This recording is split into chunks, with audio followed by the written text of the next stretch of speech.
In which the Ukrainian people have showed Putin and the world the full force of their courage and the indomitable determination to live free. And through every single step of this horrific war, the American people have been strong and unwavering in their support, and Democrats and Republicans in Congress have stood together. The United States has worked in lockstep with our allies and partners around the world to make sure the Ukrainian people are in the strongest possible position to defend their nation, their families, and against the truly brutal aggression of Russia. I haven't seen the likes of this in a long time. The United States and Europe are fully united.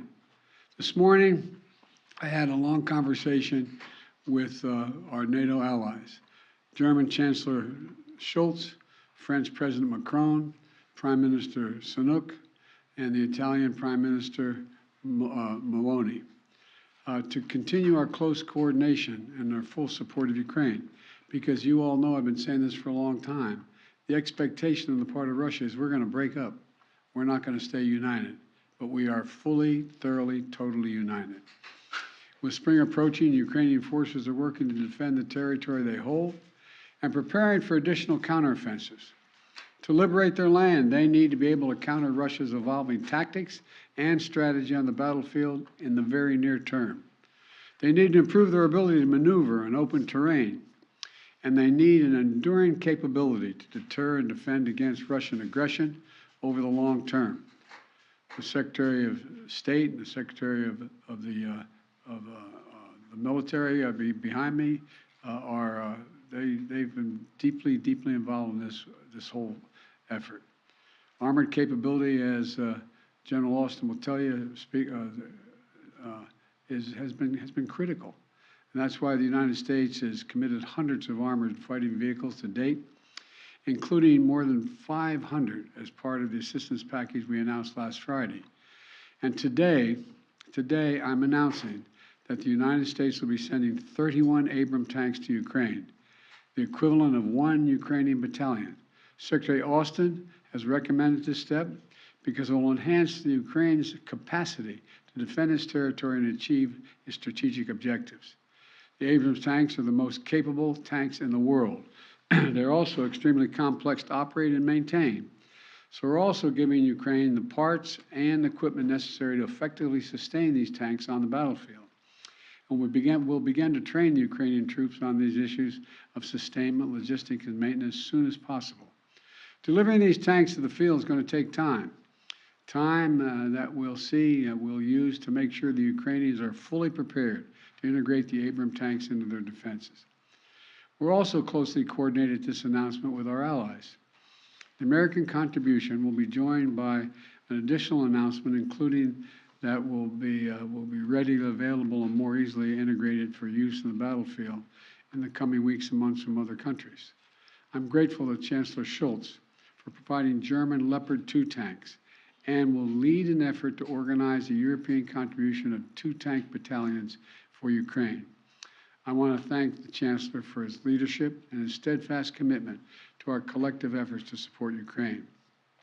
Germany has really stepped up. The Chancellor has been a strong voice for unity, a close friend, and for the level of effort we're going to continue. Supporting Ukraine's ability to fight off Russian aggression to defend its sovereignty and territorial integrity is a worldwide commitment. Not just it's a worldwide commitment. Last week, in Germany, Secretary Austin convened the Ukraine Defense Contact Group for the 8th time. This group is made up of some 50 nations, each making significant contributions of their own to Ukraine's integrity. Each fully committed to making Ukraine remain strong and independent and able to defend itself against Russian threats and violence. I want to thank every member of that coalition for continuing to step up. The UK, the United Kingdom, recently announced that it's donating Challenger 2 tanks to Ukraine. France is contributing AMX-10s, armored fighting vehicles. In addition to the Leopard tanks, Germany, like the United States, Germany is also sending a Patriot missile battery. The Netherlands is donating a Patriot missile and launchers. France, Canada, the UK, Slovakia, Norway, and others have all donated critical air defense systems to help secure Ukrainian skies and save the lives of innocent civilians who are literally the target of Russia's aggression. Poland is sending armored vehicles. Sweden is donating infantry fighting vehicles. Italy is giving artillery. Denmark and Estonia are sending howitzers. Latvia is providing more Stinger missiles. Lithuania is providing anti-aircraft guns. And Finland recently announced its largest package of security assistance to date. You may remember I was asked a while ago what I think was going to happen. And I said, I let Putin know. He thought that he's going to end up with the Finlandization of Europe. Well, he's got the NATOization of Finland. He's gotten something that he never intended. Together with our allies and partners, we've sent more than 3,000 armored vehicles, more than 8,000 artillery systems, more than 2 million rounds of artillery ammunition, and more than 50 advanced multi-launch rocket systems, anti-ship and air defense systems, all to help counter Ukraine's brutal aggression that's happening because of Russia. And look, today's announcement builds on the hard work and commitment from countries around the world, led by the United States of America, to help Ukraine defend its sovereignty and its territorial integrity. That's what this is about, helping Ukraine defend and protect Ukrainian land. It is not an offensive threat to Russia. There is no offensive threat to Russia. If Russian troops return to Russia, they'll be there where they belong. This war would be over today. That's what we all want, an end to this war in just and lasting terms. You know, our teams do not permit one nation. We're not going to allow one nation to steal a neighbor's territory by force.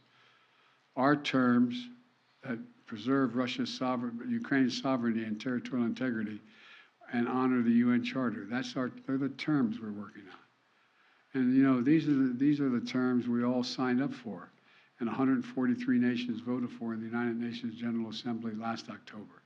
So, the United States, standing shoulder to shoulder with allies and partners, is going to continue to do all we can to support Ukraine. Putin expected Europe and the United States to weaken our resolve. He expected our support for Ukraine to crumble with time. He was wrong. He was wrong. And he was wrong from the beginning, and he continues to be wrong. We are united. America's united, and so is the world. And we approach the one-year mark, as we do, of the Russian full-scale invasion of Ukraine. We remain united and determined as ever in our conviction and our cause. These tanks are further evidence of our enduring, unflagging commitment to Ukraine and our confidence in the skill of the Ukrainian forces.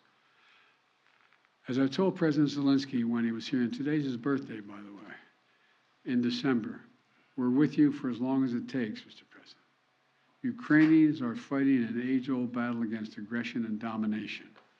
It's a battle Americans have fought proudly, time and again. And it's a battle we're going to make sure the Ukrainians are well equipped to fight as well. This is about freedom.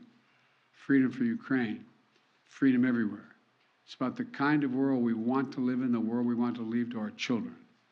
So may God protect the brave Ukrainian defenders of their country and keep the flame of liberty burning brightly as we can. Thank you. Mr. President, why are you taking this decision now?